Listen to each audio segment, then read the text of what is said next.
oleh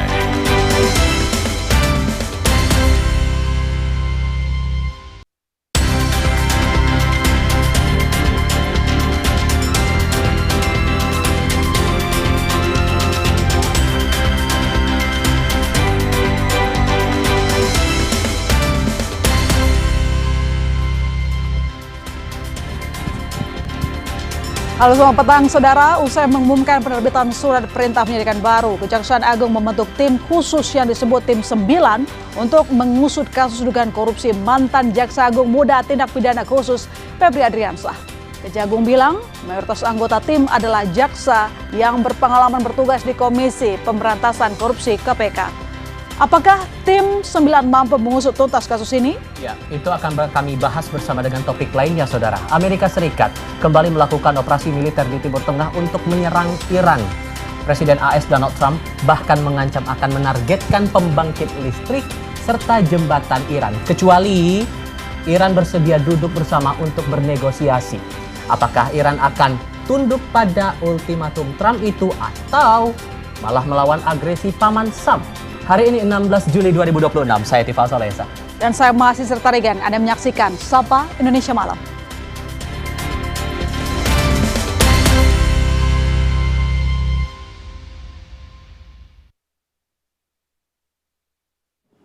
Saudara, kebakaran terjadi di SD Negeri 002 Jalan Pembangunan Desa Purwajaya, Loajanan, Kutai Kartanegara pada Rabu sore.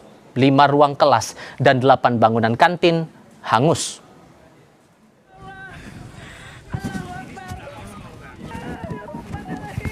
Kencangnya angin dan banyaknya material yang terbuat dari kayu membuat api cepat menjalar ke bangunan.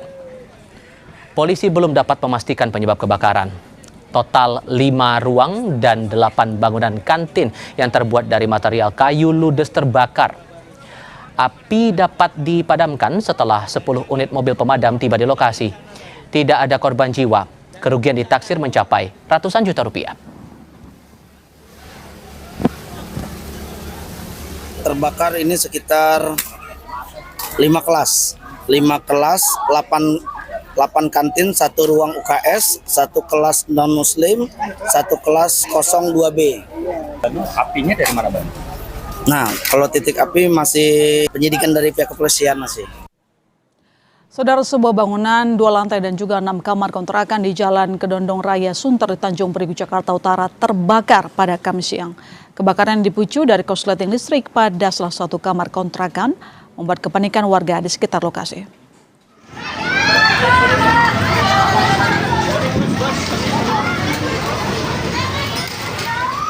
Kobaran api dan kepulan asap dengan cepat membesar dan membakar sebuah bangunan 2 lantai yang berada di Jalan Kedondong Raya, Kelurahan Sunter, Kecamatan Tanjung Priok, Jakarta Utara, Kamis siang. Api juga membakar 6 kamar kontrakan yang berada di lantai atas dan membuat warga panik. Menurut petugas damkar wilayah Jakarta Utara, terdapat bangunan 2 lantai dan juga 6 kamar rumah kontrakan hangus terbakar dalam peristiwa tersebut. Diduga kebakaran dipicu korsleting listrik pada salah satu kamar kontrakan yang berada di lantai 2 hingga merambat ke seluruh bangunan. Yang terbakar itu di atas ada kontrakan, di bawah rumah utama. Yang rumah utama hanya dampak dari kebakaran yang dari atas. Jadi di atas itu ada 6 kontrakan yang dihuni oleh 5 keluarga. Kita ke ragam berita kriminal, saudara. Polisi masih menunggu hasil otopsi atas kematian dokter magang di Kabupaten Siak, Riau. Kematian dokter magang yang tengah menempuh pendidikan masih menyisakan pertanyaan. Polisi masih menunggu hasil otopsi terkait dengan ada tidaknya luka luar yang dialami korban sebelum meninggal dunia. Nantinya hasil autopsi akan dijadikan barang bukti untuk mengusut penyebab utama kematian korban.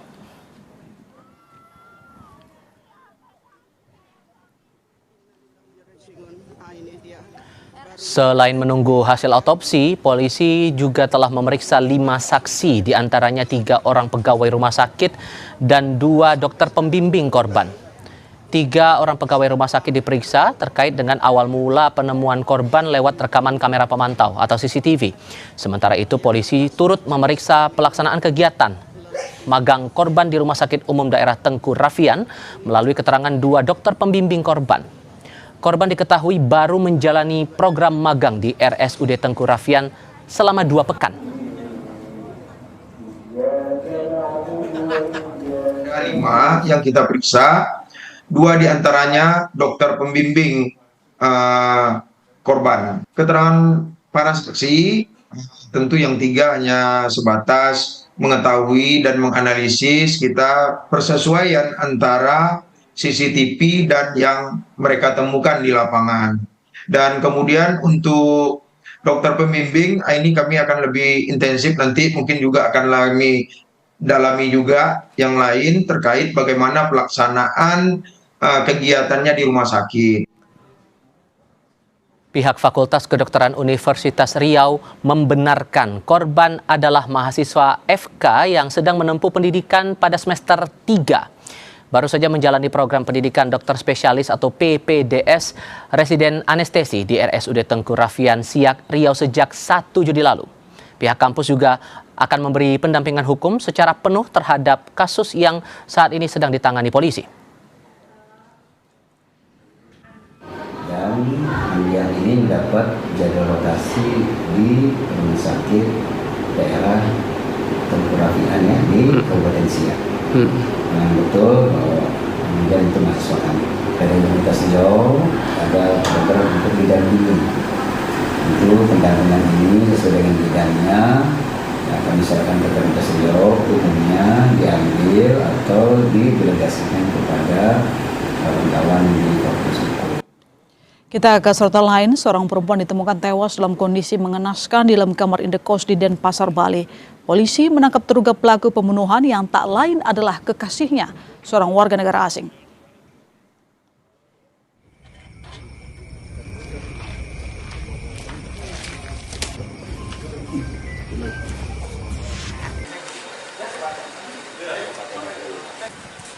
Pada Kamis pagi tadi, kami turut berbelasungkawa tentunya kepada keluarga prajurit yang gugur dalam tugas, serta mendoakan agar seluruh korban saat ini masih menjalani perawatan dan segera diberikan kesembuhan dan dapat pulih kembali seperti sedia kala.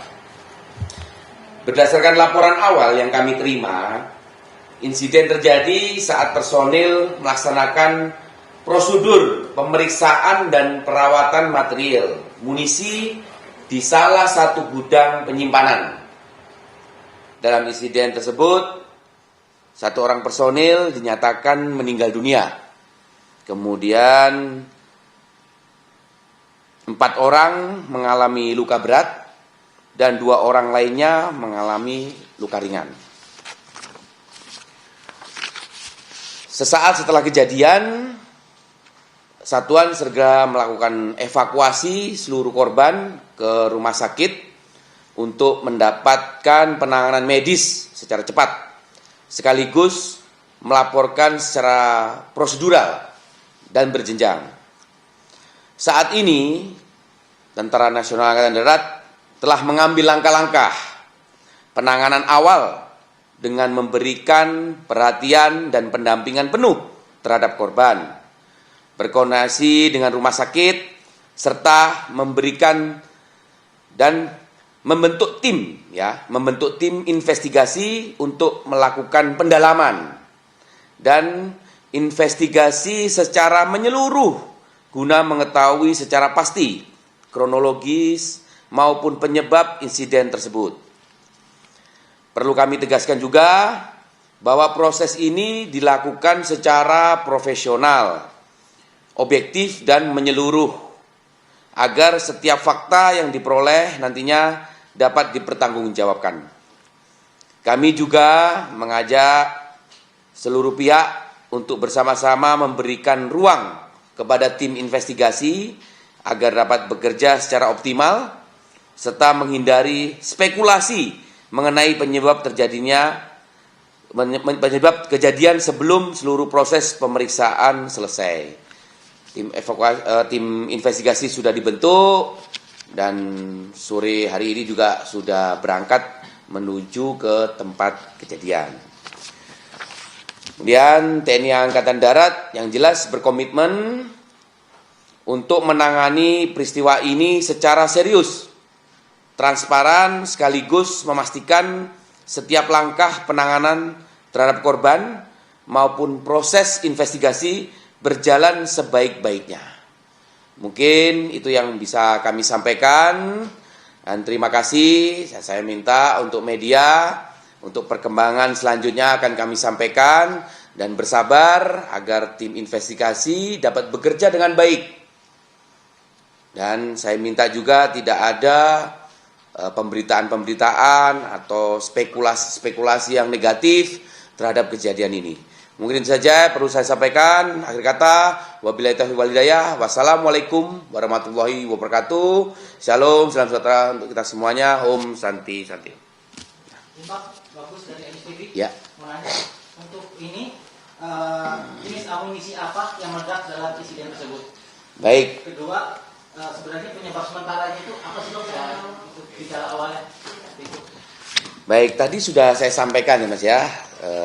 Tim investigasi sudah berangkat, ya sudah dibentuk oleh TNI Angkatan Darat, di mana tim investigasinya tim investigasi yang profesional yang memang menangani bidang ini dari Pusat Peralatan Angkatan Darat.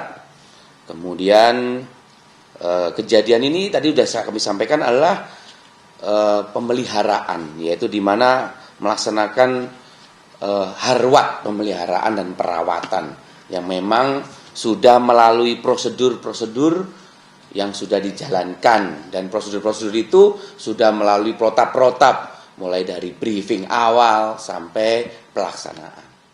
Kemudian Anda baru saja menyaksikan keterangan pers yang disampaikan Kepala Dinas Penerangan TNI Angkatan Darat yang menjelaskan insiden ledakan gudang amunisi di Madiun, Jawa Timur. Ada 1 prajurit TNI yang gugur saat melakukan pemeriksaan dan perawatan material di gudang tersebut.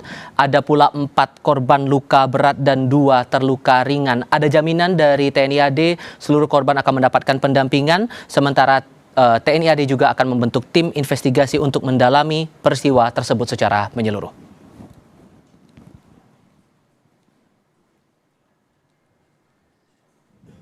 Berita lainnya, usai jeda, Kejaksaan Agung menerbitkan 3 sprindik untuk kasus ex-Jampitsus Febri Adriansyah. Kami akan segera kembali.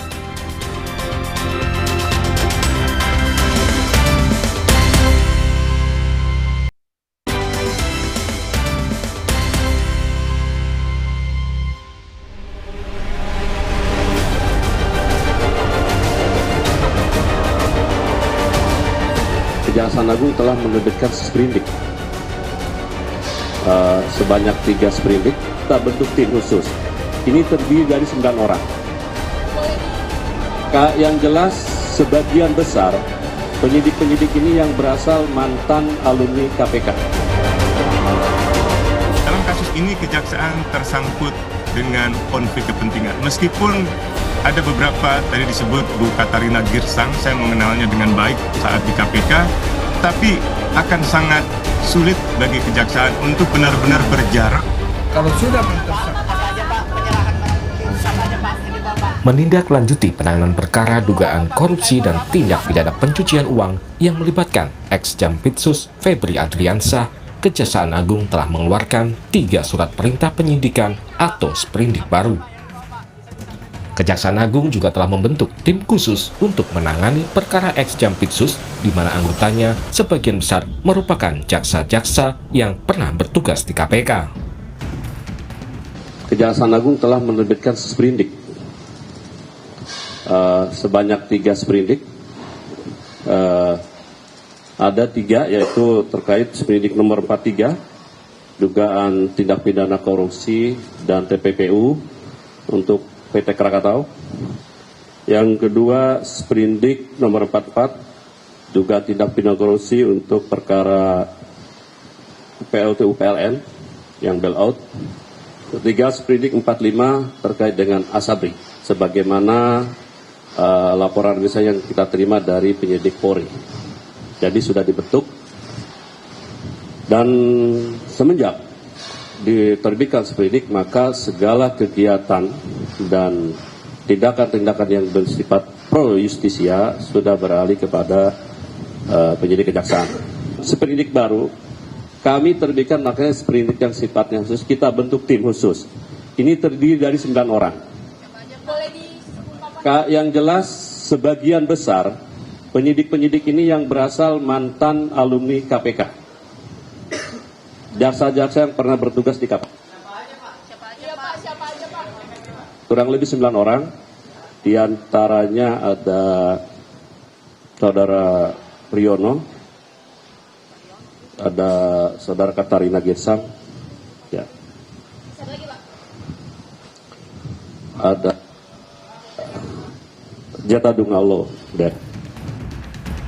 Dalam siaran pers Kejaksaan Agung, Kapus Penkum Anang menyatakan seperindik tersebut menegaskan status ex-Jampitsus Febri Adriansyah masih tersangka. Hal itu didasari oleh penetapan tersangka yang dilakukan sebelumnya oleh penyidik Kortas Tipikor Polri. Pegiat anti korupsi yang juga mantan Wakil Ketua KPK, Laude M. Syarif berharap setelah menetapkan sebagai tersangka, Kejaksaan Agung segera menahan ex-Jampitsus Febri.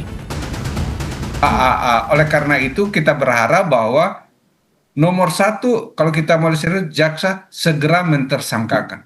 Kalau sudah mentersangkakan, segera menahan.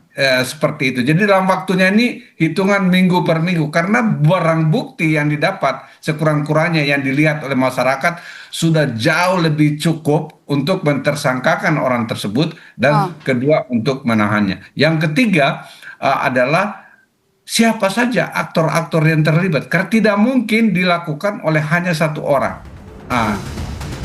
Sementara Direktur Eksekutif Amnesty International Indonesia, Usman Hamid, khawatir Kejaksaan Agung akan mengalami konflik kepentingan saat mengusut kasus ex-Jampitsus. Meski Kejaksaan Agung telah membentuk tim khusus, namun menurut Usman, kasus ini sebaiknya diserahkan ke lembaga yang lebih independen, yaitu KPK. Tapi masyarakat juga menilai ada yang tidak beres seandainya kasus ini hanya ditangani oleh Kejaksaan Agung. Terutama mengingat yang terlibat adalah orang nomor 2 setidaknya di Kejaksaan Agung. Nah, oleh karena itu yang dibutuhkan saat ini adalah ketegasan untuk memastikan bahwa kasus ini dibongkar sampai pada akar persoalannya. Jadi misalnya, kalau memang keterlibatan Jampitsus ini sudah tidak lagi bisa dibantahkan, segera tahan. Segera tahan, dan sebaiknya Kejaksaan Agung tidak memasuki wilayah ini sehingga akan meragukan kepercayaan masyarakat karena konflik kepentingan itu.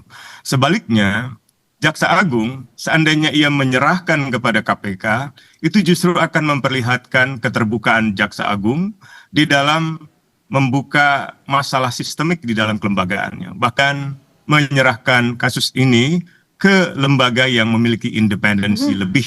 Nah, dalam kasus ini Kejaksaan tersangkut dengan konflik kepentingan. Meskipun ada beberapa, tadi disebut Bu Katarina Girsang, saya mengenalnya dengan baik saat di KPK, tetapi akan sangat sulit bagi Kejaksaan untuk benar-benar berjarak, apalagi seandainya kasus korupsi Febri ini benar-benar dibongkar. Wakil Ketua Komisi 3 DPR RI, Ahmad Sahroni, menyatakan penyerahan penanganan kasus ex-Jampitsus dari polisi ke Kejaksaan Agung adalah untuk mengurangi gesekan antara kedua lembaga hukum tersebut. Namun Sahroni juga berharap KPK bisa terlibat. Pelimpahan ya, proses penyidikan dari kepolisian ke kejaksaan. Ini kan konflik kepentingan yang berat nih antara dua lembaga. Nah, di sisi lain, ada hal yang memang akhirnya untuk mengurangi gesekan terlebih dalam adalah jangan sampai pecah antara dua lembaga ini. Nah, akhirnya Pak Presiden dalam hari ini Kepala Negara memanggil para pimpinan kedua lembaga untuk menyampaikan hal-hal apa yang menjadi keputusan bersama. Akhirnya dilimpahkanlah itu dari kepolisian ke kejaksaan. Ini karena kasus terkait dengan tontonan publik. Saya nggak yakin kalau ini akan dipermainkan oleh oknum atau pihak-pihak untuk meloloskan mantan Jampitsus. Apalagi tadi udah disampaikan akan melibatkan mantan tim dari KPK. Kita lebih senang kalau KPK ikut campur dalam hal ini. Pakar hukum Bivitri Susanti menilai tujuan penegakan hukum adalah mencari keadilan, bukan untuk mengurangi gesekan antara lembaga penegak hukum. Bivitri melihat ada upaya politik untuk meredam perkara ex-Jampitsus ini. Ada sempat TNI yang datang ke Polda Metro Jaya, ada yang menjaga di Kejaksaan, dan kemudian ada pertemuan hari Kamis, ada pertemuan lagi Jumat malam, dan tadi Pak Sahroni sendiri bilang untuk mengurangi gesekan. Nah, jadi pertanyaannya, kok bicara gesekan nih antara polisi dengan kejaksaan? Sebenarnya tujuan penegakan hukum itu apa? Apakah untuk harmoni, tidak ada gesekan, atau mencari keadilan untuk publik? Karena ini kasusnya korupsi. 74 kg emas itu lebih berat daripada Monas gitu ya. Itu yang banyak sekali ada di media sosial. Jadi ini memang bukan tontonan, tapi pencarian keadilan. Nah, pencarian keadilan itu menurut saya harus maksimal, Mas. Jadi bukan sekedar bisa diawasi publik, tapi sampai proses pengadilan. Nah, maksimalnya kayak apa? Pertama, benturan kepentingan itu harus dihindari sangat-sangat luar biasa. Maksudnya maksimal sekali harus dihindari. Anda mau bilang bahwa ada pemufakatan politik terkait dengan kasus hukum yang tengah diusut? Ya, saya kira itu sudah jelas dari yang sudah beredar di media massa. Pertemuan-pertemuan yang dilakukan oleh Pak Prabowo dengan Kapolri, dengan Menhan, dengan Jaksa Agung. Nah, ini yang kita mesti baca nih. Sementara Ketua KPK Setio Budianto mengaku telah berkomunikasi dengan Jaksa Agung ST Burhanuddin terkait supervisi perkara mantan Jampitsus. Soal apakah KPK akan mengambil alih penanganan perkara ex-Jampitsus, Setio mengatakan menghargai proses penyidikan yang berlangsung di Kejaksaan Agung. Sudah ada ketentuan, ada pasal 6 yang mengatur tentang kewenangan, koordinasi, dan supervisi. Nah, nanti sambil kita tindak lanjuti, meskipun secara permintaan, secara lisan sudah disampaikan, nanti kan pasti ada permintaan juga secara tertulis dan akan dibahas sesuai dengan SOP yang ada di KPK. Komunikasi formal secara resmi antar kelembagaan sudah mulai berjalan belum? Ya, sudah mulai jalan. Gitu. Masuk komunikasi Bapak dengan Pak Jaksa Agung? Tadi kan sebelahan saya sama beliau duduknya. Sudah membahas kali itu dengan Pak Jaksa Agung, Pak Jaya? Sedikit banyak sudah adalah pembahasan dari beberapa waktu yang lalu. Artinya itu menunjukkan keseriusan daripada Kejaksaan Agung untuk menindaklanjuti penanganan ini. Publik kini berharap Kejaksaan Agung mampu menangani kasus ex-Jampitsus secara profesional dan transparan. Tim Liputan, Kompas TV. Maghrib bagi Anda yang berada di wilayah Jakarta dan sekitarnya. Kita lanjutkan Sapa Indonesia Malam. Saudara, sejumlah pesawat nirawak atau drone peledak Iran diluncurkan ke beberapa sasaran di kota Erbil, Irak.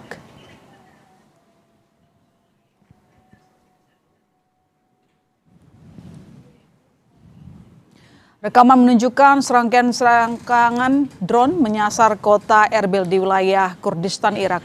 Sistem pertahanan udara berhasil mencegat dan menembak 8 drone peledak di dekat Konsulat Amerika Serikat dan area bandara. Ledakan-ledakan itu terjadi akibat sistem pertahanan udara mencegat sebuah pesawat nirawak.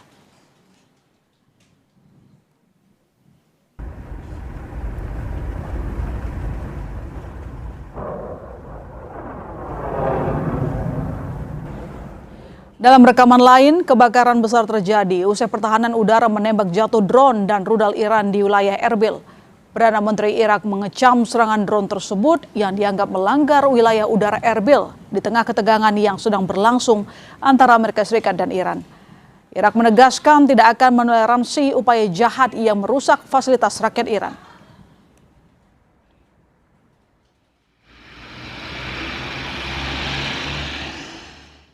Militer Amerika Serikat menyatakan pada Kamis dini hari bahwa mereka telah mengakhiri gelombang serangan udara terbaru yang menargetkan Iran.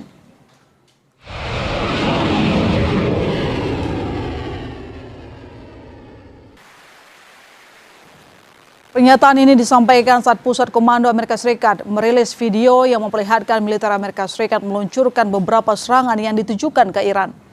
Iran kemudian membalas dengan serangan rudal dan drone yang menyasar Bahrain dan Kuwait sebelum fajar. Aksi saling serang antara Amerika Serikat dan Iran yang berlangsung selama beberapa hari di Timur Tengah disertai ancaman baru terhadap Selat Hormuz telah menghancurkan kesepakatan sementara untuk mengakhiri perang dengan Iran dan berisiko menyeret kawasan tersebut kembali ke dalam perang terbuka.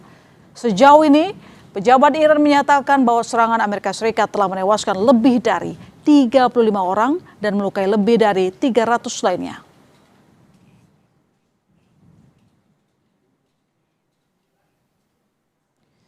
Presiden Amerika Serikat Donald Trump menyatakan bahwa beberapa pekan lalu militer Iran melepaskan 111 rudal yang ditargetkan langsung ke arah kapal induk USS Abraham Lincoln.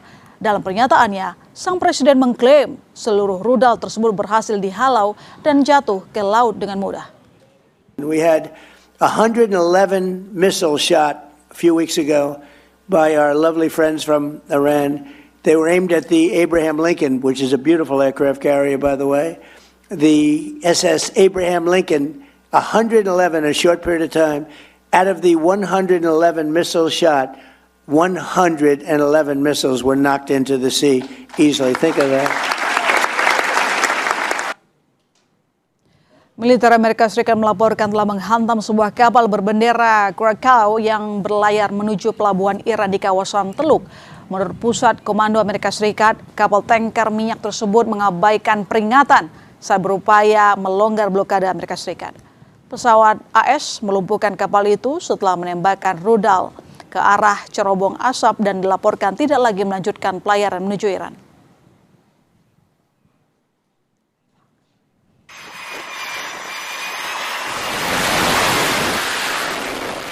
Dalam wawancara terbaru Donald Trump di Fox News Channel, Trump mengatakan bahwa Amerika Serikat berencana akan kembali melancarkan serangan terhadap Iran selama setidaknya 2 hari lagi dan bahwa serangan semacam itu akan terus berlanjut. Sampai Trump katakan cukup, Amerika Serikat akan mulai menargetkan pembangkit listrik serta jembatan Iran, kecuali Iran bersedia duduk bersama untuk bernegosiasi. You better make a deal. You're not going to have anybody left. We're being very careful with the civilian population, as you know, but I said, you better make a deal. You're not going to have anything left. Sementara itu, Iran mengancam balik. Ketua Parlemen sekaligus negosiator utama Iran menyatakan bahwa militer Iran memiliki kebebasan penuh untuk mengambil tindakan terhadap agresi Amerika Serikat. Kalibaf menambahkan bahwa Amerika Serikat berupaya menggunakan kekuatan militer untuk melemahkan penguatan Iran atas Selat Hormuz. Ancaman terhadap jalur perairan itu disebut Iran merusak kesepakatan sementara dan kini berisiko terjerumus ke dalam perang terbuka. Pernyataan Kalibaf dibacakan oleh prasanta televisi Iran.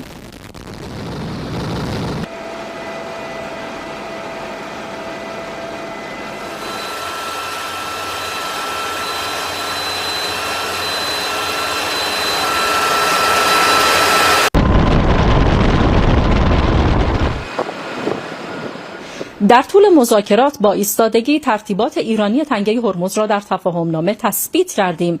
با آمریکا که به لحاظ حقوقی دستش خالی است می‌خواهد با زور این نظم را در تنگه هرمز کم اثر کند، ولی ما باید بایستیم تا حقوق ملت محقق شود. Sorotan lain di Sapa Indonesia Malam, Kejaksaan Agung membentuk tim khusus untuk menangani kasus dugaan korupsi dan tindak pidana pencucian uang yang menyeret nama ex-Jampitsus Febri Adriansyah. Mayoritas anggota tim pernah bertugas di KPK. Apakah tim khusus dapat efektif menangani kasus ini? Kita bahas usai jeda.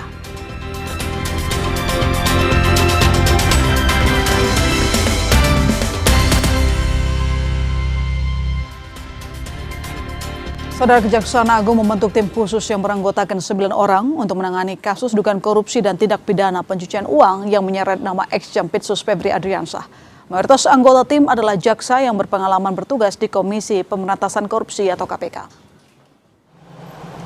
Kepala Pusat Penerangan Hukum Kejaksaan Agung Kapus Penkum Anang Supriyatna menyebut Kejagung telah menerbitkan 2 surat perintah penyidikan 3 kasus. 3 kasus tersebut ialah dugaan korupsi dan tindak pidana pencucian uang pada perkara PT Krakatau Steel, peristiwa blackout PT PLN dan pengelolaan dana Asabri. Bersamaan dengan itu, Kejagung juga menyebut tim khusus beranggotakan 9 orang, mayoritas adalah jaksa yang memiliki pengalaman di Komisi Pemberantasan Korupsi atau KPK. Seluruh anggota tim khusus juga dipastikan tidak berasal dari lingkungan Jaksa Agung Muda bidang tindak pidana khusus atau Pitsus. Hal ini untuk memastikan tidak adanya konflik of interest dalam penyidikan. Dalam sprindik baru, kami terbitkan makanya sprindik yang sifatnya khusus, kita bentuk tim khusus. Ini terdiri dari 9 orang. Yang jelas sebagian besar penyidik-penyidik ini yang berasal mantan alumni KPK. Jaksa-jaksa yang pernah bertugas di KPK. Kurang lebih 9 orang.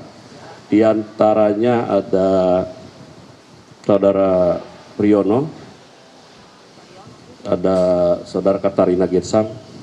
Ya.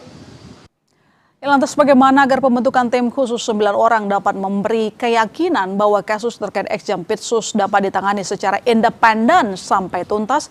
Kita akan bahas bersama Direktur Penyidikan Tindak Pidana Khusus Kejaksaan Agung 2009-2011 dan Pelaksana Tugas Jaksa Agung Muda Pengawasan Kejagung 2014-2016, Jasman Panjaitan. Halo, selamat sore Pak Jasman. Selamat sore Bu. Ya, Pak Jasman, pertanyaannya langsung saja. Jadi, menurut Bapak sendiri, apakah nanti efektif pembentukan tim khusus yang melibatkan KPK? Ya, seperti yang kalau harapan saya sebelumnya, yang menindaklanjuti penyidikan ini harusnya adalah KPK, supaya jangan terjadi ada suatu hal gamang nanti. Karena untuk menyidik kasus ini juga sebenarnya siapapun bisa, termasuk yang 9 orang dari mantan dari KPK, oke. Yang di luar itu juga oke. Karena semua jaksa ini udah semua mantap itu gitu. Satu hal yang perlu diketahui bahwa jaksa ini adalah manut kepada pimpinan. Apa kata pimpinan? Itu yang terjadi.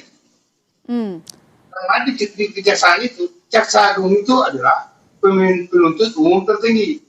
Yang lainnya itu adalah penglester atau perpanjangan tangan daripada jaksa. Jadi tidak perlu ada keraguan. Hanya saja kalau menurut saya, supaya lebih masyarakat bisa menerima, udah serahkan aja ke KPK. Caranya bagaimana? Cara menyerahkannya? KPK, Jaksa Agung, Kapolri, dengan Ketua KPK, udah duduk bersama untuk menentukan itu. Selesai, nggak ada masalah. Itu. Jadi yang saya katakan, semua jaksa itu manut kepada Jaksa Agung. Semua. Tidak ada yang bisa balelo itu, nggak ada. Saya jamin itu. Saya ngajar di Badiklat, itu yang saya ajarkan kepada mereka. Bahwa Anda ini bukan jaksa, bukan Anda yang menentukan. Yang menentukan itu adalah Jaksa Agung selaku penuntut umum tertinggi. Jadi kita ini adalah penlengser. Ya, silakan. Ya, jadi menurut Pak Jasman mengatakan bahwa secara psikologis maupun hierarkis ini seorang jaksa junior atau bahkan direktur penuntutan mungkin tidak berani begitu ya Pak untuk memenjarakan mantan bos dia. Bukan masalah nggak berani. Tapi? Soal berani atau tidak berani itu kan tergantung Jaksa Agung. Ya, kalau Jaksa Agung memerintahkan A, jadi A. Nggak ada itu, soal berani. Ya, pengalaman saya juga waktu saya tertib penyidikan. Ya, Jaksa Agung Pak Basri pada waktu itu mengatakan, ya, ini ditunda dulu. Padahal sudah lengkap bukti-bukti yang saya peroleh. Termasuk Pak Bibir waktu itu anggota saya. Udah. Tapi karena udah Jaksa Agung memerintahkan demikian, maka kami manut apa yang dikatakan oleh Pak Jaksa Agung. Pada waktu itu Pak Basri Bali. Gitu. Iya, tapi kan sekarang di tim khusus itu sudah ada KPK, Pak. Sudah ada dilibatkan, apakah menurut Anda sendiri bahwa para jaksa alumni dari KPK ini tidak cukup meyakinkan publik bahwa penanganan kasus Ex-Jampitsus ini bakal berjalan independen, jauh dari intervensi? Ini justru menimbulkan masalah. Menimbulkan masalah, kayak apa Pak? Menimbulkan masalah. Apa iya berani mereka menyimpang dari pendapat jaksa agung. Itu cuma nggak ada guna bahwa itu adalah dari mantan KPK gitu, nggak perlu. Kalau saya sarankan, saya sebenarnya ditanya, siapakah yang ditunjuk jadi jaksanya? Ya udah, satu jaksanya, ketuanya, yang lainnya para jaksa agung muda yang lain. Tunjuk itu 5 orang lagi. Nah, masa 5 orang ini nanti balido, nggak mungkin. Nggak mungkin. Jadi Pak Jas, yang ada kan sekarang memang sudah ditangani oleh Kejagung begitu. Cuman pertanyaannya, meskipun ada mantan KPK di dalam, apakah memang tidak bisa mengubah struktur pengambilan keputusan? Sama sekali tidak. Ya, tapi kan kembali lagi seperti yang saya katakan tadi, kan tergantung jaksa. Apa kata jaksa ini? Jadi itu, kan itu sama dengan Pak Febri ini. Semua tindakan Pak Febri itu kan perintah atasan itu. Itu loh. Pak Jasman, ada juga pendapat yang mengatakan ini kan tadinya di kepolisian, kemudian dipindahkan ke Kejaksaan Agung, lalu kemudian disampaikan kalau dialihkan lagi ke KPK tampaknya tidak sesuai dengan KUHAP karena harus ada 6 poin yang dipenuhi untuk ditangani penuh oleh KPK. Begitu atau tidak?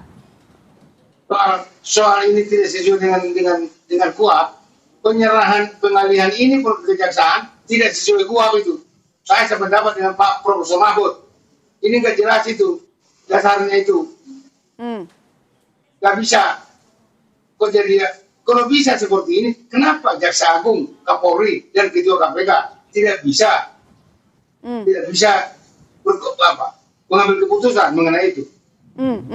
Ya, Pak Jasman, setelah ini kasus diambil di Kejagung, kemudian diterbitkanlah 3 sprindik. Menurut Anda sendiri apa sih maksud penerbitan 3 sprindik tersebut? Saya nggak ngerti. Saya nggak ngerti itu. Bahwa penerbitan sprindik itu nggak ngerti. Ya. Tadi saya udah katakan. Ya. Ya sekarang udah nggak apa-apa. Yang 9 orang ini ya bekerja dulu. Tapi berkesimpulan bahwa ini akan diserahkan ke KPK. Itu aja. Diserahkan ke KPK? Gitu. Bisa, Pak? Bisa begitu? Apa syaratnya untuk bisa diserahkan ke KPK? Karena syaratnya kan itu, kalau misalnya kurang, KPK itu kan tugasnya koordinasi dan supervisi. Kan gitu. Dan bisa mengambil alih. KPK itu bisa mengambil alih. Mengambil alih dari kejaksaan maupun mengambil alih dari kepolisian. Tapi oke, karena sekarang sudah diserahkan ke kejaksaan, maka dengan alasan tertentu nanti bisa saja ya bahwa ini akan diambil alih oleh KPK. Bisa itu. Dan undang-undang KPK-nya bisa mengatakan begitu. Daripada yang sekarang nggak ada dasar hukumnya. Kalau ada istilah pelimpahan administrasi perkara, nggak ada itu. Tidak dikenal di dalam istilah hukum acara itu, enggak ada. Tapi Pak, apa yang kira-kira harus dipastikan oleh Kejagung untuk memastikan independensinya? Meski Anda mengatakan bahwa kasus ini harusnya memang ditangani oleh KPK begitu, tapi bagaimana juga soal barang bukti yang sudah diserahkan kemarin ada 74 kilogram emas begitu? Bagaimana melihat ini? Kalau ditanya soal independensi, tergantung Pak Jaksa Agung. Jaksa Agung itu adalah penuntut umum tertinggi. Cukup. Tidak ada masalah. Jangan macam-macam kau kata Jaksa Agung. Tidak macam-macam itu. Nah, itu. Nggak perlu diragukan. Nggak perlu diragukan. Tapi apakah barang bukti yang kita lihat dipertontonkan ke publik ini cukup banyak, nilainya juga fantastis, akankah hanya berhenti di 2 tersangka menurut Anda? Tidak begitu. Tidak. Kan juga kalau kita untuk menyederhanakan kasus ini dulu, siapkan satu berkas dulu. Kasus TPPU itu dulu kenakan pasal 3, pasal 4 atau pasal 5 Undang-Undang Nomor 8 tahun 2010. Itu. Jadi bagaimana kita bisa membongkar jaringannya, Pak? Bongkar jaringan yang mana? Karena nggak perlu jaringan. Yang jelas bahwa Bukan maksudnya saya adalah dalam kasus ini kan ada nilainya fantastis. Barang bukti yang dipertontonkan ke publik nilainya cukup besar, Pak. Apakah memang cuma ada tersangka atau kita harus menelusuri siapa sebenarnya orang-orang lain yang mungkin terlibat? menurut pasal 3 dan menurut pasal 5 Undang-Undang Nomor 8 tahun 2010 tidak perlu. Itu diatur, itulah namanya ya di TPPU pasif. Kalau aktif memang di pasal 3 dan pasal 4 harus aktif. Kalau di pasal 5 tidak perlu menelusuri. Oke, baik. Terima kasih Pak Jasman telah berdiskusi di Sapa Indonesia Malam. Sampai ketemu lagi, Pak. Oke, makasih Mbak, makasih ya. Saudara, sorotan lain di Sapa Indonesia Malam, 1 orang meninggal dunia dalam peristiwa ledakan di gudang amunisi TNI di Madiun, Jawa Timur. Perkembangan terbaru akan kami hadirkan selesai jeda.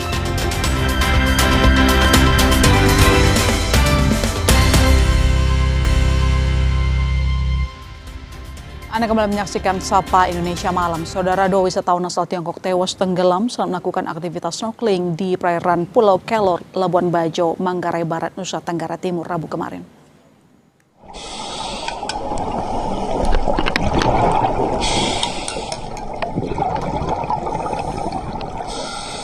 Peristiwa terjadi diduga akibat gelombang tinggi yang menghantam kedua wisatawan asal Tiongkok hingga akhirnya keduanya tenggelam di perairan Pulau Kelor, Labuan Bajo, Manggarai Barat. Sekitar 45 menit setelah dihantam gelombang, salah satu korban ditemukan dalam kondisi tidak sadarkan diri. Tim SAR gabungan sempat memberikan resusitasi jantung paru, namun korban dinyatakan meninggal dunia setelah tiba di RSUD Komodo. Pencarian korban kedua dilanjutkan dengan penyelaman dan koordinasi bersama nelayan, serta unsur potensi SAR lainnya. Korban akhirnya ditemukan meninggal dunia pada kedalaman 23 meter, sekitar 0,21 mil laut dari lokasi kejadian.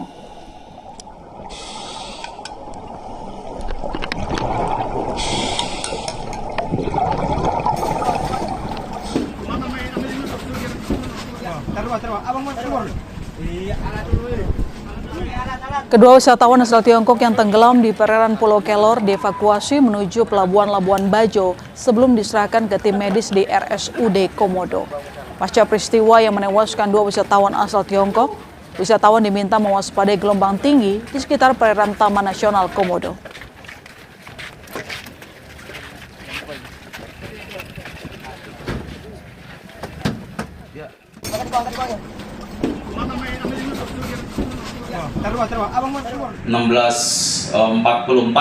terima informasi bahwa satu korban kembali diketemukan dalam kondisi meninggal pada kedalaman 23 meter pada koordinat 8 derajat 32 menit 50,59 detik Sera. Dari rumah sakit bahwa satu korban yang awalnya ditemukan dalam keadaan selamat diinformasikan bahwa kondisi korban sudah meninggal. Jadi total korban diketemukan sebanyak 2 orang dalam kondisi meninggal.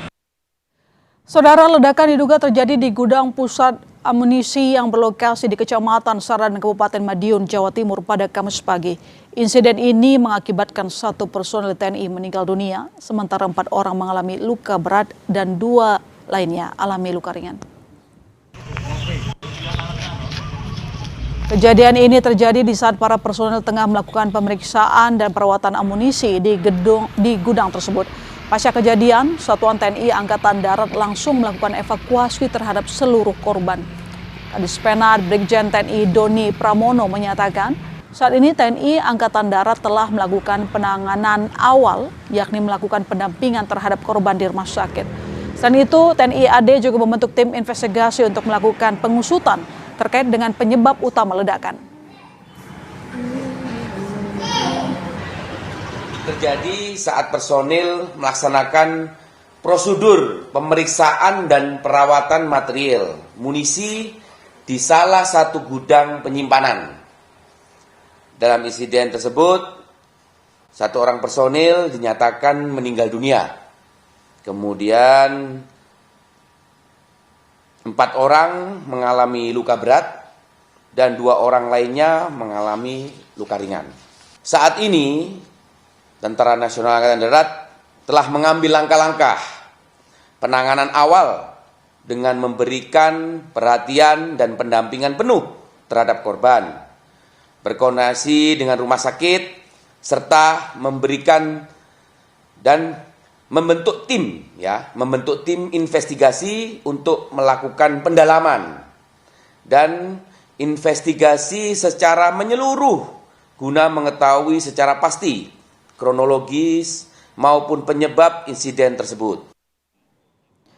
Untuk mengetahui kondisi terkini pasca ledakan, kita sudah terhubung dengan jurnalis Kompas TV Arif Hidayat di RSUD Caruban, Jawa Timur. Halo Arif, bagaimana Anda bisa menyampaikan kepada kami kondisi 6 korban yang saat ini masih dirawat di rumah sakit?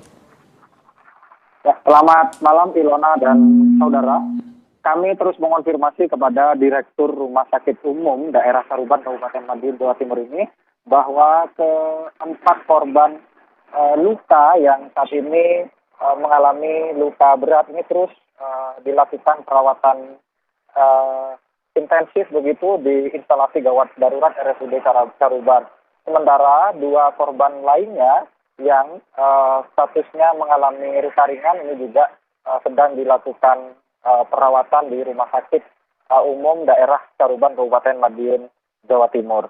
Ke-6 korban ini, Ilona dan saudara, merupakan korban ledakan pusat gudang amunisi milik TNI Angkatan Darat di Kabupaten Madiun, Jawa Timur, yang ke-6 korban ini bersama dengan 1 orang korban lainnya yang saat ini meninggal dunia, ini tengah melakukan pemeriksaan dan perawatan amunisi. Dapat kami gambarkan, Ilona dan saudara, bahwa gudang amunisi di Saradan, Kabupaten Madiun, Jawa Timur ini lokasinya berada di tengah kawasan hutan jati dan tanaman tegakan begitu, yang jaraknya ini antara 5 km dari jalan raya penghubung antara Kabupaten Madiun dan Kabupaten Nganjuk, sehingga kawasan ini benar-benar steril dan merupakan kawasan area terbatas untuk umum. Sejauh ini, Ilona, tim investigasi dari TNI Angkatan Darat masih dalam perjalanan untuk melakukan investigasi dan pemeriksaan untuk mengetahui penyebab pasti terjadinya ledakan di gudang pusat amunisi di Saradan, serta untuk mengetahui mortir atau jenis mortir apa yang meledak saat dilakukan perawatan dan pemeriksaan. Ilona. Baik, terima kasih Arif atas laporan Anda. Selamat kembali bertugas di sana. Saudara, sorotan lain di Sapa Indonesia Malam, tersangka kasus pencemaran nama baik ijazah Jokowi Roy Suryo kembali menjalani sidang pra-peradilan dengan agenda pembacaan kesimpulan. Roy Suryo menegaskan akan kembali mendaftarkan sidang pra-peradilan ketiga pasca penemuan fakta-fakta baru dalam 2 sidang pra-peradilan yang telah ia jalani. Didampingi oleh kuasa hukumnya, Roy Suryo menyatakan sejumlah fakta baru telah muncul dalam sidang pra-peradilan yang membuktikan dirinya tak terlibat dalam penyebarluasan informasi terkait ijazah Jokowi. Dirinya meminta hakim bisa memberikan keputusan yang adil dan sesuai dengan fakta yang ada. Roy Suryo dan kuasa hukum juga telah mendaftarkan diri untuk sidang pra-peradilan ketiga.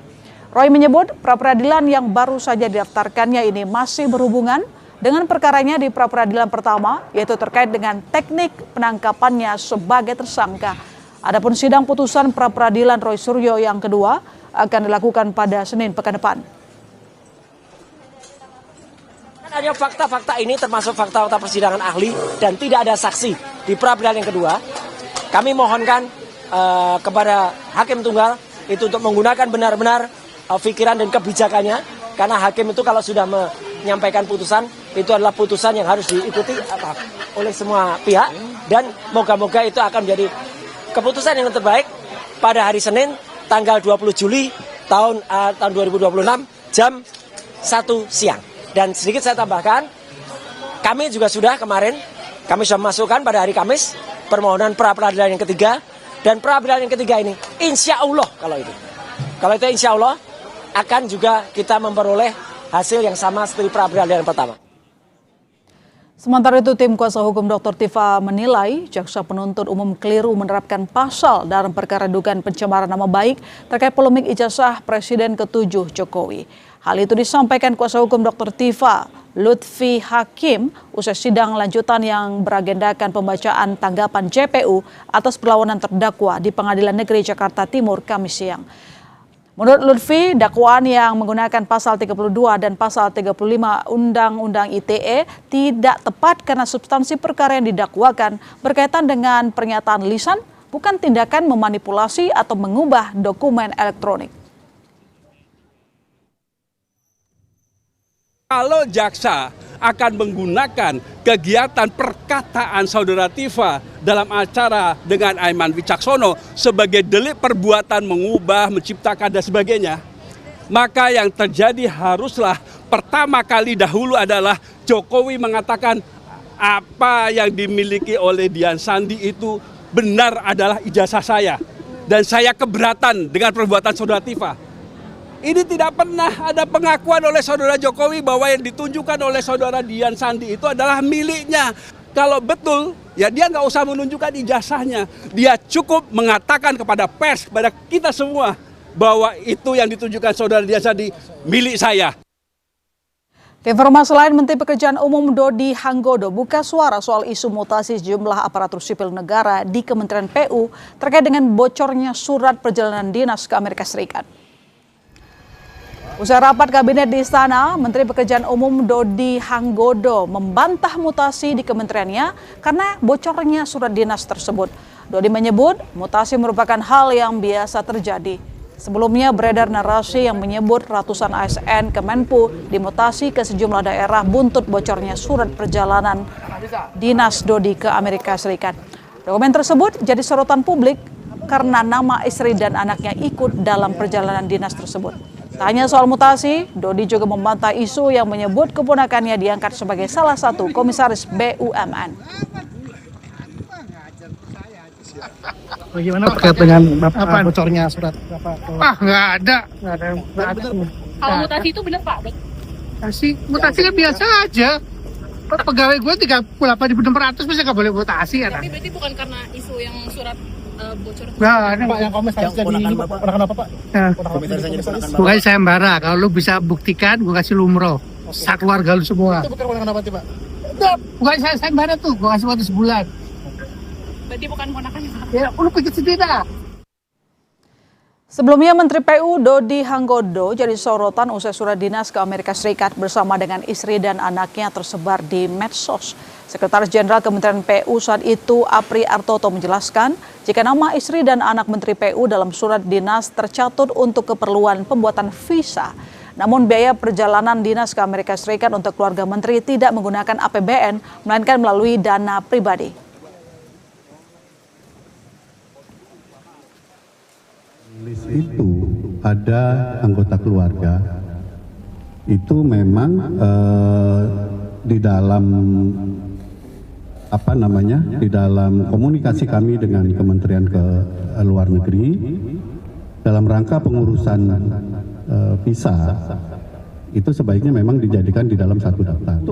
Pembiayaan terhadap keluarga itu tidak akan menggunakan dana APBN. Kalau memang terjadi ada pemberangkatan dari anggota keluarga, maka pembiayaan akan menggunakan dana pribadi. Sementara saat meninjau jembatan Enang-Enang di Benar Meriah, Aceh pada 10 Juli 2026, Menteri PU Dodi Hanggodo juga menjelaskan alasannya batal ke Amerika. Dodi menyebut dirinya lebih memprioritaskan tinjauan ke jembatan Enang-Enang yang dibangun atas swadaya masyarakat pasca banjir bandang. Berdasarkan surat dinas yang tersebar, Dodi jadwalkan hadir dalam high-level meeting on the midterm review of the new urban agenda di markas PBB New York. Bisa diklarifikasi apa? Kunjungan ke Amerika Pak. Enggak jadi kan lebih penting kesini gua. Nah, artinya penting ke Enang-Enang artinya batal Pak ke sana. Batal. Bapak mau ke NTB nih sekarang? Enggak batal. Kalau ke Amerika batal karena saya lebih pentingkan ke Enang-Enang nanti kemudian ke Agam. Ya, luar biasa Pak. Daripada ke Enang-Enang bagusan daripada ke sana bagusan ke Enang-Enang. Lagi saya udah balik ke Amerika. Ayo Pak. Berarti soal surat itu gimana sih Pak? Saudara, Amerika Serikat kembali melakukan operasi militer di Timur Tengah untuk memaksa Iran duduk bersama bernegosiasi. Kami hadirkan informasinya usai jeda. Tetap bersama kami.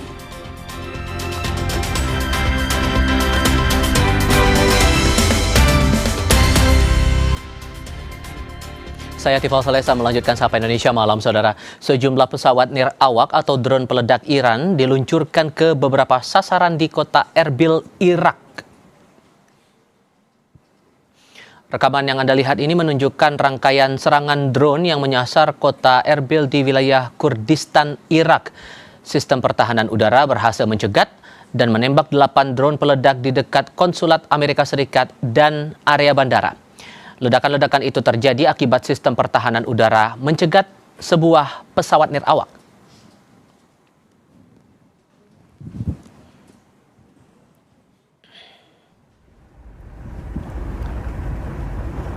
Dalam rekaman lain, kebakaran besar terlihat usai pertahanan udara menembak jatuh drone dan rudal Iran di wilayah Erbil. Perdana Menteri Irak mengecam serangan drone itu yang dianggap melanggar wilayah udara Erbil di tengah ketegangan yang sedang berlangsung antara Amerika Serikat dan Iran. Irak menegaskan tidak akan menoleransi upaya jahat yang merusak fasilitas rakyat Irak.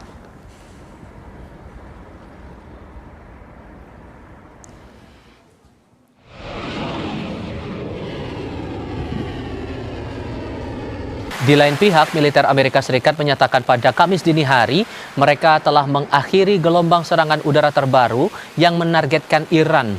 Pernyataan disampaikan saat Pusat Komando Amerika Serikat merilis video yang menunjukkan militer AS meluncurkan beberapa serangan yang ditujukan ke Iran. Iran kemudian membalas dengan serangan rudal dan drone yang menyasar Bahrain dan Kuwait sebelum fajar. Aksi saling serang antara Amerika Serikat dan Iran yang berlangsung selama beberapa hari di Timur Tengah disertai ancaman baru terhadap Selat Hormuz telah menghancurkan kesepakatan sementara untuk mengakhiri perang dengan Iran dan berisiko menyeret kawasan itu kembali dalam perang terbuka. Sejauh ini pejabat Iran menyatakan serangan Amerika telah menewaskan lebih dari 35 orang dan melukai lebih dari 300 lainnya.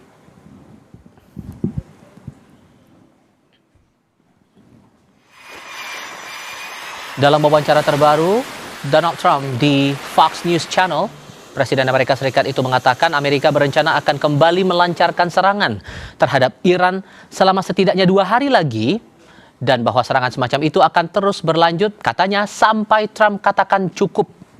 AS akan mulai menargetkan pembangkit listrik serta jembatan Iran, kecuali Iran bersedia duduk bersama untuk bernegosiasi. You better make a deal. You're not going to have anybody left. We're being very careful with the civilian population, as you know. But I said, you better make a deal. You're not going to have anything left. Ancaman Amerika Serikat memanaskan tensi di Timur Tengah. Trump bilang akan menyerang pembangkit listrik Iran jika Tehran tidak segera mencapai kesepakatan yang diinginkan Washington. Ancamannya tak lagi menyerang fasilitas militer, tapi fasilitas atau infrastruktur vital bagi masyarakat sipil. Apakah rencana serangan AS terhadap infrastruktur Iran ini bisa dibenarkan menurut hukum perang? Saya akan berdiskusi bersama Guru Besar Hukum Internasional dari Universitas Indonesia Hikmahanto Juwana dan Fauzia Cempaka Timur, analis senior Indo-Pacific Strategic Intelligence. Selamat malam semuanya dengan Tifal di sini. Selamat malam, Mas Tifal. Selamat malam, Mas Tifal. Terima kasih semua bergabung dalam diskusi kami kali ini. Mbak Fauzia, makin ke sini tensi kan naik turun ya, intensitas dari perang antara dua pihak ini. Tapi kalau melihat keadaan yang sekarang, saya bilangnya bagaimana ya? Hilalnya makin terang atau masih abu-abu atau gimana Anda melihat itu? Saya melihat ini memang bab baru ya Mas ya. Jadi bukan juga kita bisa bilang bahwa ini adalah kelanjutan dari perang yang kemarin begitu. Karena kalau kita lihat intensitas yang dilakukan sejak setidaknya 10 hari sejak gelombang pertama serangan yang menghantam 80 target yang terjadi karena serangan yang dilakukan Iran pada 3 kapal sebelumnya 3 kapal yang diantaranya milik Cyprus dan juga milik Arab Saudi. Di sini kita lihat sudah ada 4 gelombang setidaknya, Mas. Yang pertama tanggal 7 Juli sebagai serangan gelombang pertama, dan hingga kali ini yang terbaru adalah yang 15 Juli lalu. Dan serangan ini bukannya menurun ya, Mas ya, karena kita lihat bahkan gelombangnya ini semakin besar, bahkan di gelombang kedua itu di tanggal 8 Juli itu yang terbesar, bahkan 4 hingga 5 kali lipat lebih besar daripada gelombang yang pertama. Dan kita tahu bahwa setelah itu Iran juga melakukan serangan balasan ke beberapa negara Teluk dan Arab, diantaranya Yordan, Kuwait, dan juga Bahrain yang tentu saja menyerang fasilitas di Amerika Serikat. Satu hal yang mungkin saya catat berbeda, Mas, terutama adalah bagaimana Trump mencoba untuk melegalisasi serangan yang dilakukan pada bab kedua ini, begitu. Jadi berbeda dengan serangan pertama yang bahkan tidak mengirimkan surat atau memberitahu Kongres. Saat ini langkah yang diambil oleh Amerika Serikat adalah memberikan surat kepada Kongres untuk mengikuti apa yang disebut dengan New Wars Power Act. Nah, ini yang mungkin menurut saya adalah hal yang berbeda dari bab pertama yang kita tahu pada 28 Februari lalu telah juga dilakukan serangan oleh Amerika Serikat, Mas Bisa Dival. dikatakan seriuskah langkah Trump ini sekarang, apalagi udah mengancam infrastruktur vital yang mau diserang? Saya rasa ini eskalasi yang cukup tinggi dan bisa jadi ini apa yang kita sebut dengan serangan yang lebih besar, karena dalam konteks ini yang sebelumnya kita tahu ada upaya-upaya negosiasi. Pada tanggal 28 Juli kita lihat ada 5 kali Mas setidaknya buka tutup Selat Hormuz. Di antara buka tutupnya itu ada pola negosiasi. Nah, di sini Mas justru kita lihat kedua belah pihak, dari sisi Amerika Serikat sendiri menyampaikan bahwa sudah tidak ada lagi ruang negosiasi kecuali Iran yang menginginkannya. Di sisi Iran sendiri mereka sudah menyatakan bahwa menarik diri dari MOU dan bahkan menyatakan untuk saat ini adalah existential war, yang artinya perang eksistensi atau keberadaan negaranya bergantung pada perang ini saat ini. Oke, kalau Prof. melihat ini ancaman yang serius sampai mau menyerang infrastruktur vital, kelistrikan, jembatan, dan lain-lain itu? Terus terang ini sulit ya untuk saya jawab ya, karena kita tahulah kalau kita bicara Presiden Trump, kadang-kadang beliau mengatakan sesuatu yang nanti ujungnya akan ada upaya untuk tidak melakukan. Ingat pada waktu perang yang terdahulu, waktu itu juga Trump mengatakan bahwa saya akan menyerang jembatan-jembatan vital, kemudian juga pembangkit tenaga listrik. Bahkan pada waktu itu rakyat Iran sudah mengitari. Mereka mengatakan kami siap untuk mempertahankan jembatan-jembatan, pembangkit listrik. Jadi silakan, kalau misalnya mau diserang berarti Anda juga menyerang rakyat sipil. Memang dalam hukum perang sebenarnya yang menjadi target itu adalah instalasi-instalasi militer. Kalau misalnya objek-objek vital itu tidak boleh sebenarnya. Nah, ini tapi Trump mau melakukannya.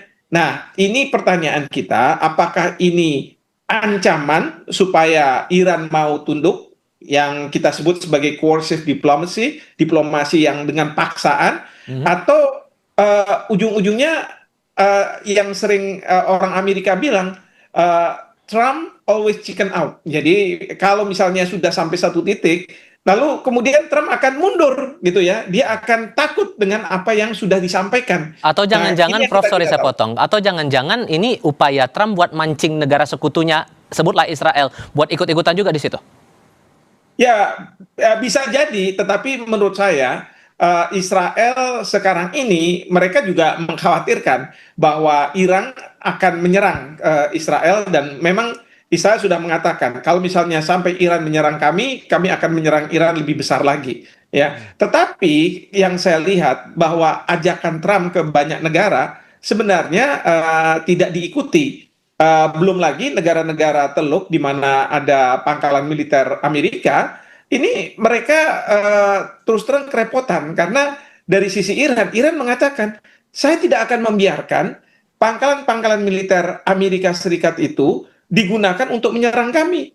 Ya, jadi alasan yang sangat logis kalau kami menyerang pangkalan militer Amerika Serikat di negara Teluk. Kami tidak menyerang negara-negara Teluk, tapi pangkalan-pangkalan militer Amerika Serikat di sana. Nah, ini yang tentu membuat Trump juga kerepotan menghadapi Iran, karena ternyata apapun ancaman yang dilakukan oleh Trump itu sepertinya dilayani oleh Iran gitu ya. Bahkan Iran juga mengatakan kalau kami diserang ya tentu kami akan membalas serangan. Tapi kalau kami tidak diserang ya kami tidak akan melakukan serangan tersebut. Mbak Fauzia, menurut Anda Iran bakal seriusin nggak nih ancaman itu dengan balasan yang lebih serius lagi dalam tanda kutip? Kita lihat ya bahwa memang sejak periode yang pertama di era di periode Februari ya Mas Tifal, memang Iran ini selalu punya surprise gitu ya, surprise elemen kejutan gitu. Bahkan pada beberapa pasca serangan Amerika Serikat kita lihat bagaimana Iran menunjukkan dalam video misalnya dia masih punya stok rudal dan drone yang sangat banyak di gorong-gorong begitu, dan dalam konteks ini bahkan serangan yang dilakukan melalui beberapa misil yang cakupannya mungkin dari data awal tidak dimiliki oleh Iran bahkan ternyata dimiliki begitu, dan ini menurut saya tanda-tanda yang juga tentu akan mengeskalasi lebih besar lagi. Namun yang kedua Mas, yang kita juga melihat dari pola beberapa setidaknya 10 hari sejak serangan pertama Amerika Serikat adalah tentu semakin banyaknya aktor yang dilibatkan. Misalnya pada NATO Summit yang dilaksanakan beberapa waktu lalu, ini dari NATO sendiri mendukung secara diplomasi apa yang dilakukan oleh Amerika Serikat, dan ini tentu berbeda Mas dari serangan yang di 28 Februari begitu. Bahkan sudah ada statement bahwa secara dukungan begitu, secara diplomasi NATO ini membenarkan karena memang serangan yang dilakukan pada tanggal 7 Juli ini dianggap karena serangan Iran terlebih dahulu pada kapal yang melewati jalur selatan begitu. Meskipun di sisi lain kita juga lihat misalnya pasca kepulangan delegasi Houthi yang melakukan lawatan ke Iran begitu. Nah, kita lihat bahwa bandara Yaman itu juga dibom gitu ya, di landasannya dibom gitu, dan ini kita lihat bagaimana sebenarnya saat ini pihak-pihak yang dilibatkan ini udah tidak lagi semudah dibagi seperti pada periode yang pertama pada tanggal Februari hingga Juni lalu begitu, di mana kita bisa lihat memang aktornya antara Iran, Amerika Serikat dan Israel sangat bisa dipisahkan begitu. Nah, saat ini pihak Irak lalu pihak dalam konteks ini Houthi dan Yaman jika bereskalasi dan menutup bab El Mandeb, maka konsekuensi terhadap energi global akan semakin parah, Mas. Oke, kalau dari pendekatan hukum internasional, Prof, kalau diseriusin nih Trump buat menyerang fasilitas-fasilitas sipil, apa yang bakal ditanggung oleh Amerika? Ya, yang pasti adalah Trump akan dituduh melakukan suatu kejahatan internasional ya. Karena ini merupakan pelanggaran terhadap hukum perang. Tapi terus terang, kalau misalnya itu pun dilakukan, kemudian ada pelanggaran terhadap hukum perang, itu bukan berarti hari ini Trump itu langsung bisa dicokok, diadili, dan lain sebagainya. Tidak. Biasanya dalam konteks seperti ini, hukum humaniter internasional baru akan berlaku pasca perang, setelah perang usai. Itu pun kalau misalnya Amerika Serikat akan kalah perang. Tapi kalau dia menang perang, ya dia akan bisa terbebas dari dakwaan-dakwaan layaknya seperti misalnya Perang Dunia Kedua. Saya yakin pada waktu itu serdadu Amerika Serikat ataupun negara-negara sekutu banyak yang melakukan kejahatan perang, tapi karena mereka menang ya tidak akan diadili. Tapi sebaliknya mereka yang kalah perang tentu akan diadili dan kemudian dikenakan sanksi seperti itu. Kalau serang berbalas berbalas narasi dulu lah sekarang ini. Balas narasi Amerika mengancam, kemudian kita belum lihat lagi real dari balasan Iran akan bagaimana. Kalau betul kemudian dua-duanya akan serius menyerang, saling berbalas serangan seperti itu, perang terbuka ini bakal bagaimana eskalasinya? Kalaupun akan terjadi dalam skala yang lebih masif di luar prediksi kita semua, bisakah kemudian kita katakan upaya untuk berunding kedua belah pihak ini sudah jelas mustahil, atau masih bisakah kita berharap dengan segala konsekuensi yang kita tanggung dalam beberapa bulan ini? Kita jawab itu nanti ya. Kita jeda sebentar, saudara. Tetap di Kompas TV.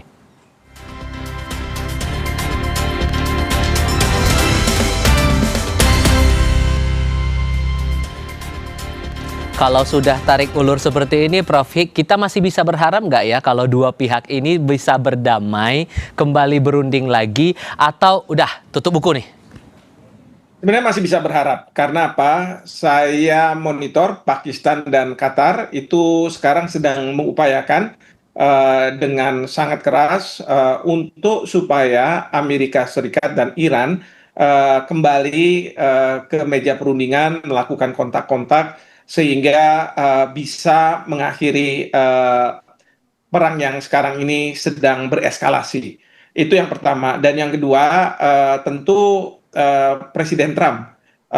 Karena begini, serangan ini kalau misalnya tidak dilakukan oleh Amerika Serikat, tentu tidak akan ada balasan dari Iran. Nah, sekarang pertanyaannya adalah apakah Trump akan menghentikan serangan atau tidak. Nah, tentu Trump sekarang ada tekanan di dalam negeri untuk segera mengakhiri perang ini. Karena banyak masyarakatnya yang tidak setuju. Meskipun mungkin kalau di di Kongres bisa saja Trump masih punya dukungan ya, tetapi dia harus juga berpikir tentang midterm election yang sekarang ini sedang menyiapkan diri, karena dari pihak Trump khawatir kalau misalnya nantinya ujungnya Kongres itu akan dikuasai oleh Demokrat dan dia akan di-impeach. Karena sekali lagi, kalau misalnya Presiden Trump menghentikan, maka akan tidak diteruskan dan kemudian akan masuk ke perundingan. Tapi sekarang ini yang menjadi permasalahan bagi Trump, karena sekali dia melakukan serangan, ini istilahnya tidak mungkin dia balik, kecuali ada sesuatu yang membuat Trump mengatakan bahwa oke, kita tidak akan lagi melakukan serangan. Dan sesuatunya itu adalah kalau dari pihak Pakistan dan Qatar berhasil untuk meyakinkan Iran untuk tidak membalas serangan, lalu kemudian mau duduk di meja perundingan. Soal Hormuz dan masalah nuklir ini kan berkali-kali alot tuh dalam beberapa pertemuan ke belakang. Buat nanti seandainya masih ada ruang ke arah sana, sealot apa lagi nanti, Prof? Kita masih bisa berharap nggak sih? Nah, ini yang jadi permasalahan. MOU yang ditandatangani oleh kedua pihak ternyata terjadi perbedaan penafsiran. Jadi kalau misalnya pasal 5 terkait dengan Selat Hormuz ini, dari sisi Iran mengatakan kami yang punya hak untuk mengendalikan, dan itu sudah disetujui oleh Amerika Serikat. Sehingga pada waktu kami melakukan serangan ke tanker, itu karena tanker itu tidak mau mengikuti alur yang sudah kami tetapkan. Tetapi Amerika Serikat mengatakan, oh tidak, Selat Hormuz itu kami yang menguasai. Bahkan kita dengarlah bahwa dari pihak Iran akan mengenakan fee, katakanlah begitu, walaupun itu nanti layanan. Tapi kemarin Trump juga sudah mengatakan bahwa terkait dengan Selat Hormuz kami yang menguasai, dan negara-negara yang melewati akan kami kenakan 20%. Walaupun nggak jadi ya? Walaupun tidak jadi, tapi ditarik lagi. Ditarik lagi. Tarik ulur lagi. Nah, ini kan masalah penafsiran, ya, penafsiran. Dan pasal 1 dari MOU sudah mengatakan bahwa kedua belah pihak akan menghentikan segala bentuk serangan. Nah, tapi dari pihak Iran mengatakan bahwa semua pihak itu kan termasuk Israel. Kenapa Israel masih menyerang ke misalnya Lebanon dan lain sebagainya itu. Nah, tapi Amerika Serikat mengatakan nih buktinya kamu juga masih menyerang di Selat Hormuz gitu ya.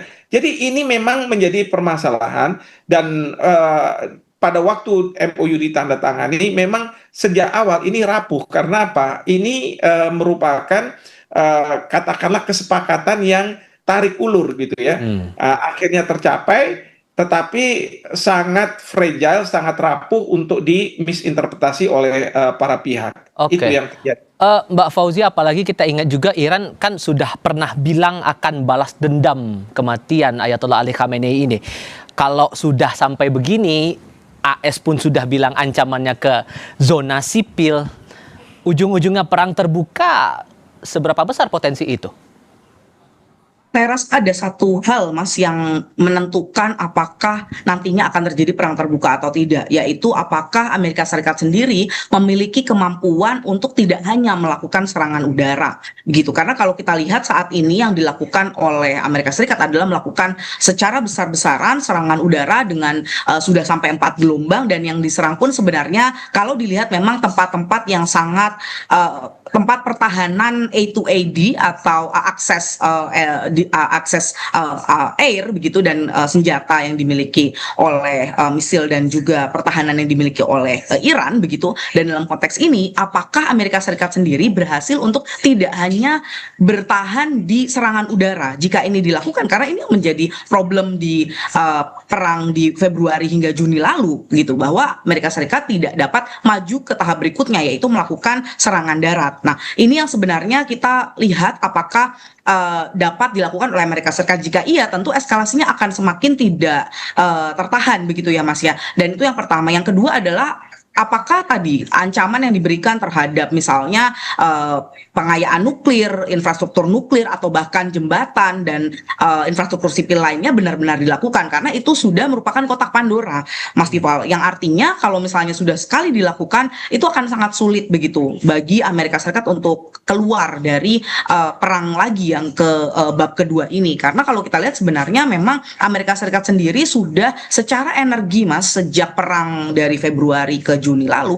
itu sudah mengeluarkan, dari informasi dari International Energy Agency, sudah mengeluarkan 400 juta barrel minyak cadangan yang dimiliki begitu, yang artinya bantalan stok minyak yang dimiliki Amerika Serikat ini sudah semakin berkurang. Dan ketika resiko ini mau dilalui oleh Trump, tentu berarti eskalasinya akan semakin meningkat. Namun saya juga mencatat sama yang disampaikan oleh Prof. Hik tadi, bahwa tentu ketika kita lihat serangan yang pertama dilakukan oleh Amerika Serikat terhadap Iran, yang dilakukan oleh Iran pertama kali adalah justru berkunjung ke Oman begitu, yang artinya konteks Hormuz ini adalah sangat esensial Mas, dan sangat penting begitu ya, fundamental menentukan apakah akan tereskalasi atau justru terdeeskalasi konflik ini.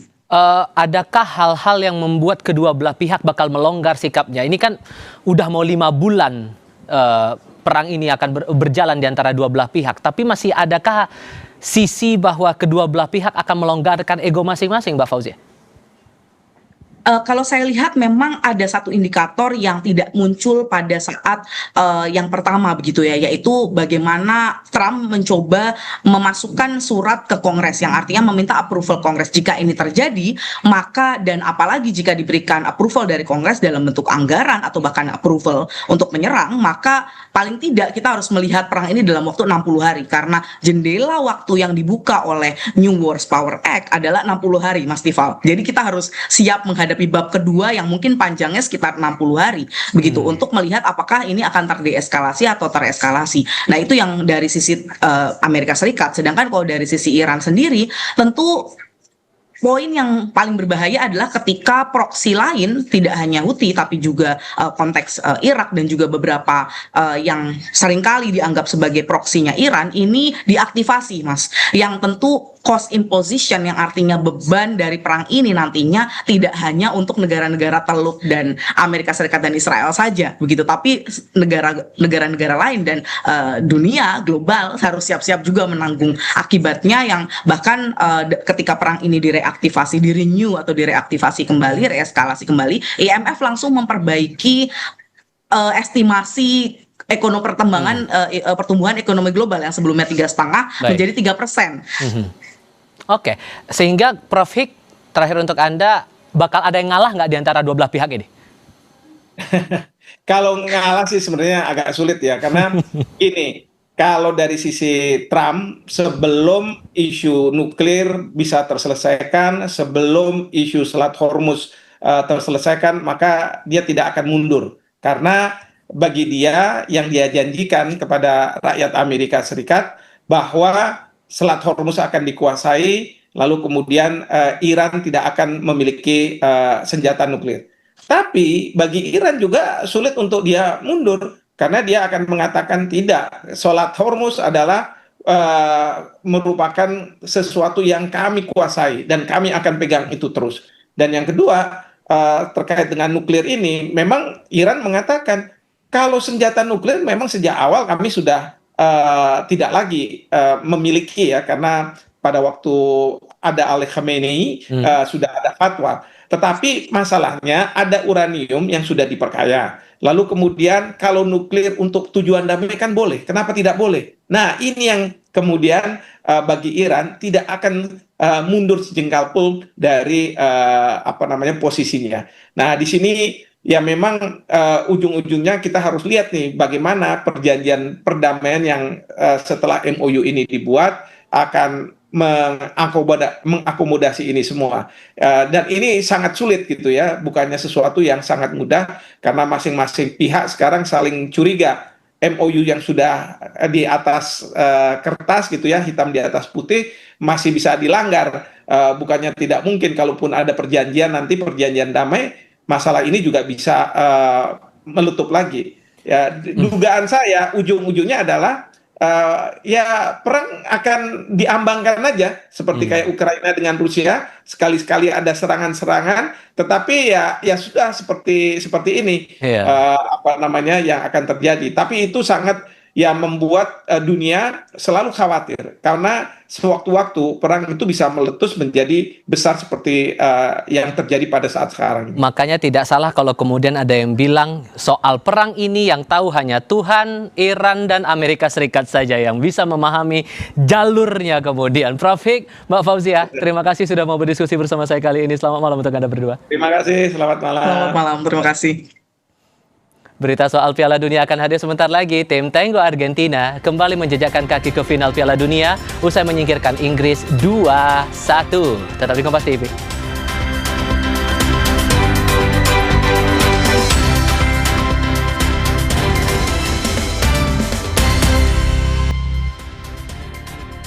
Anda kembali menyaksikan Sapa Indonesia Malam. Saudara, seorang perempuan ditemukan tewas dalam kondisi mengenaskan di dalam kamar indekos di Denpasar, Bali.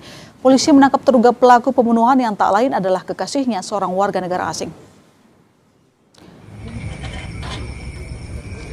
Warga Jalan Mekar, Pemogan, Denpasar dikejutkan dengan temuan jasad perempuan di dalam kamar indekos pada Rabu malam. Korban diketahui berusia 26 tahun asal Tegal, Jawa Tengah. Temuan jasad korban diawali kecurigaan sang adik lantaran korban tidak bisa dihubungi sejak beberapa hari lalu. Polisi meringkus pria yang diduga terlibat pembunuhan perempuan di dalam indekos tersebut. Pria berinisial MZ adalah warga negara Singapura dan merupakan kekasih korban. Denpasar Selatan mendapatkan informasi merupakan seorang perempuan inisial AS umur 26 tahun asal Tegal dan merupakan hubungan pacaran dengan terduga pelaku. Motifnya apa ya? Untuk motif sementara dari interogasi adalah sakit hati karena adanya hubungan asmara. Kalau pelaku ini di Bali statusnya apa? Kalau pelaku dari ininya adalah wisata. Jadi sementara dia kalau dari data dia overstay. Beranjak ke berita lain, Saudara, antrean pembelian bahan bakar minyak mengular di sejumlah SPBU di Kota Makassar, Sulawesi Selatan. Bus dan truk mengantre hingga keluar SPBU berjam-jam demi mendapatkan solar. Mengularnya antrean truk dan bus di sejumlah SPBU di Makassar terus terjadi, salah satunya di SPBU Bawah Karaeng, Kota Makassar. Terlihat antrean hingga keluar area stasiun. Sopir bus dan truk mengaku harus mengantre bahkan sejak pagi hari. Mereka menyebut kesulitan mendapatkan solar di hampir semua SPBU di Kota Makassar. Akibatnya, jadwal pengantaran barang terlambat lantaran harus mengantre lama di SPBU. Sejak tadi pagi. Oh, dari tadi pagi? Iya. Kenapa memang solar, Pak? Agak susah. Rata-rata SPBU macet begitu. Antrean solar. Sementara di wilayah Indonesia Barat, antrean kendaraan untuk mengisi BBM masih terlihat di sejumlah SPBU di Kota Medan, Sumatera Utara. Namun tak sepadat beberapa hari sebelumnya. Pihak Pertamina menyebut terus berupaya melancarkan distribusi BBM ke sejumlah wilayah di Sumatera Utara. Antara lain dengan menambah bantuan mobil tangki dan awaknya. Pertamina mengimbau warga tidak panik soal ketersediaan BBM.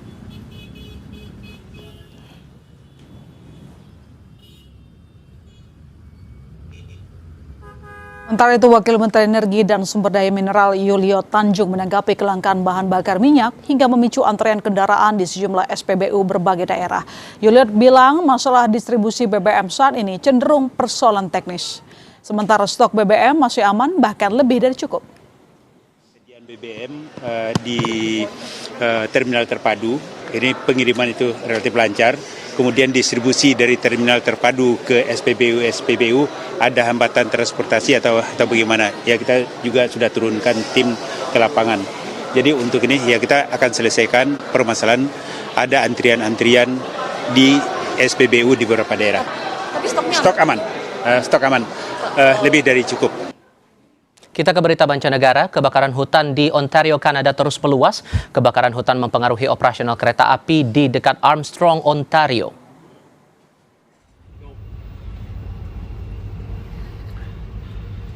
Rekaman ini memperlihatkan kru kereta api Kanada di dalam kereta yang melaju menembus kebakaran. Anggota Parlemen Ontario yang mengunggah gambar ini via media sosial menyatakan kru kereta yang menerobos kebakaran hutan dalam kondisi selamat. Aparat Ontario menyatakan telah menghentikan 3 kereta di sekitar 30 km dari wilayah Armstrong. Saat ini terdapat lebih dari 100 titik kebakaran hutan di Kanada. Holy crap. Oh, it's alright. This kind of burnt off, so we'll be okay now. Yeah. Oh yeah, look over there.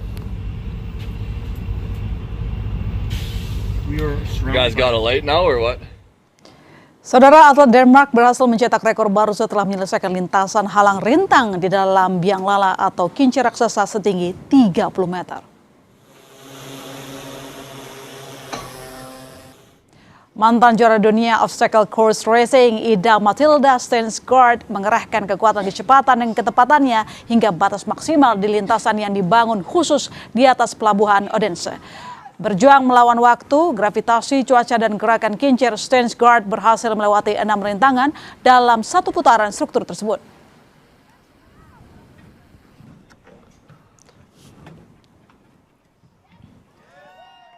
Saudara, terima kasih Anda telah menyaksikan Sapa Indonesia Malam kali ini. Perbarui terus informasi Anda di Kompas TV dengan 3 botol air mineral 700 ml yang setara dengan 2 liter air untuk 1 hari penuh kesejukan. Asri akan menyapa Anda sebentar lagi dalam berita utama.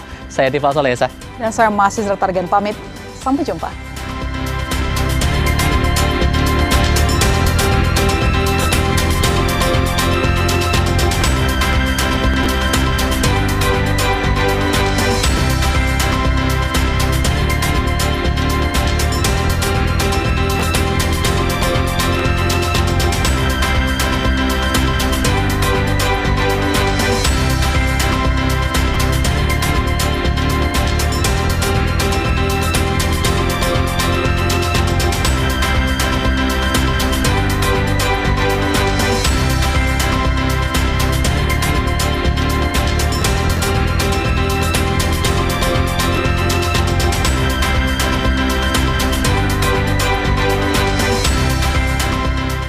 Terima kasih.